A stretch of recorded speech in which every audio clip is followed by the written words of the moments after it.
Growth and development as a journey children go through.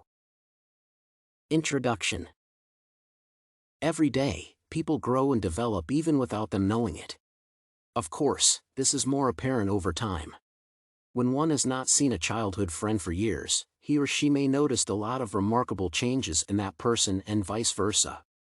Initially, it's the physical appearance that's most noticeable, as the friend may have grown taller, bigger or older.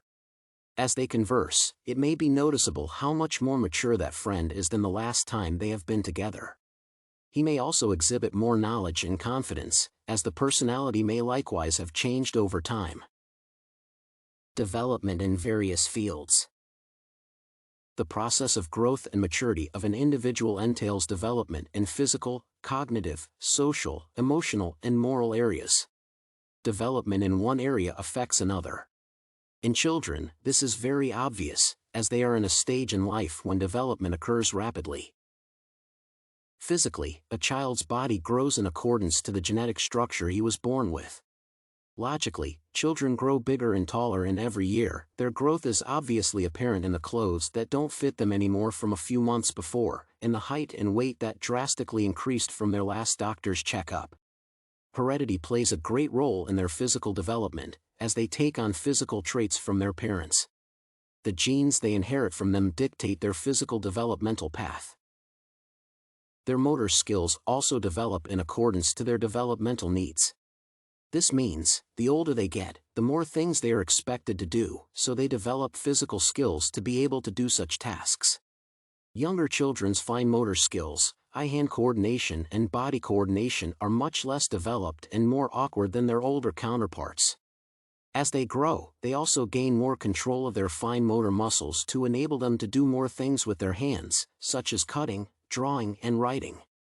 With regards to their gross motor development, as children grow older, they are more able to move their large muscles in more well-coordinated movements, so they are able to do more challenging things with their bodies, such as skipping, running with agility, dancing with flexibility, tumbling, and the like. Intelligence is another area where one grows over time. Jean Piaget, among others, has outlined a remarkable framework in the cognitive development of a person and describes each stage. The initial stage is the sensoromotor stage of babies and toddlers. This period is characterized by interactions with the environment based on the child's reception of sensory input and muscular reactions. The task of this period is to develop the concept of object permanence, the idea that objects exist even when they cannot be seen or heard. The pre-operational period, 2 to 7 years, marks the time when a child becomes able to represent objects and knowledge through imitation, symbolic play, drawing, mental images, and spoken language. Lack of conservation skills is also characteristic of this stage. Conservation is defined as the knowledge that the number, mass, area, length, weight, and volume of objects are not changed by physically rearranging the objects. The ages of 7 to 11 or 12 years fall under the concrete operational period. Primary school children at this age begin to think more operationally. Piaget and Inhelder describe the operational thinker as one who employs identity or reversibility by inversion or reciprocity in solving problems. They have moved on from being egocentric and consider that others may come to conclusions that differ from theirs. The formal operational period commences at age 12 and continues on to adulthood. This final stage of cognitive development is characterized by the ability to think abstractly, reason logically, and draw conclusions from available data. The young adult at this stage is more capable of understanding things beyond the surface meaning. Many factors affect a child's cognitive development. Their intellectual capacity may be inherited from their parents or other blood relatives. Nature and nurture may work together to affect a child's intellect. Children who are constantly stimulated intellectually with activities that promote creative and critical thinking skills grow up using these skills when the situation calls for it. Socially, there are children who may be inherently shy or gregarious, as is likewise dictated by their genetic makeup or as an effect of exposure to shy or gregarious parents. However, as children get older, they are provided more opportunities to be with other people and learn to deal with different personalities. Erikson's psychosocial stages proposed, and in each stage of a person's life, he encounters various conflicts that pertain to their developmental stage. For children aged 3 to 12, 2 psychosocial stages are concerned.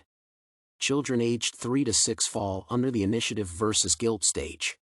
In this stage, preschoolers are so into doing things on their own and showing everyone how much they have grown in many ways. Thus, they initiate help. However, at this stage, children may be awkward, and their good intentions may backfire as in destroying some things in the process. When this happens, they are overcome with guilt. Older children aged 7 to 12 fall under the industry versus inferiority stage. They have gained enough skills that make them perform well in school. They become industrious to make their families and friends proud of their achievements, but if they fail, they may develop a sense of insecurity and inferiority. Their emotional development is also linked to their moral development.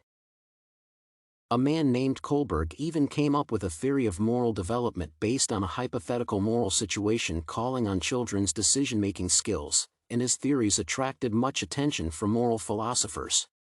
It was theorized that young children conceptualize morality in terms of obedience to adults' rules and regulations. They know that it makes them good children. This is so because they think in concrete, physical, egocentric ways, and their social worlds are dominated by adults. On the other hand, older children think of morality in terms of cooperation with peers because they are cognitively able to comprehend the views of others and already understand concepts such as reciprocity and cooperation because their social worlds consist mainly of interactions with peers. Kohlberg based his work on this theory of cognitive development and emphasized reasoning as the key to moral development. Conclusion.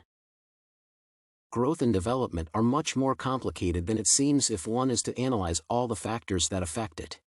Developmental researchers have unearthed a wealth of information on how human beings go through the lifespan in terms of various developmental aspects, and such research pursuits are currently being used to the advantage of parents, educators, and psychologists to understand the process of development of humans and what they may expect in certain stages of growth.